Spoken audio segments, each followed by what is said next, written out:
আসসালামু আলাইকুম। আজ শেয়ার করব আমি 11 নম্বর বাজার থেকে কি টুকটাক শপিং করলাম প্লাস্টিকের এগুলো। পাঁচটা 600, 100,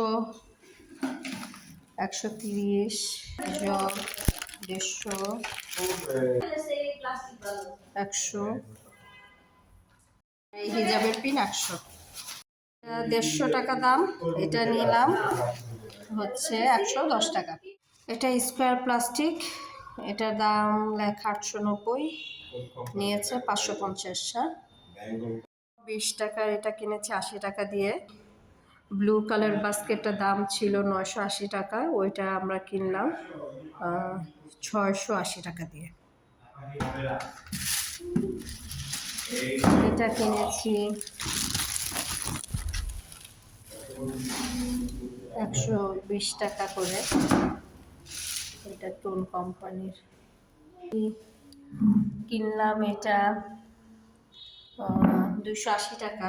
আর যেটা আরএফএলের ছিল 35 লিটার, ওইটা আমাদের কাছে ফিট 350 চেয়েছিল, কিন্তু হুজুকে এটা কিনে ফেলেছি। আর এগুলো 3টা পাপোশ কিনেছি 130 টাকা করে।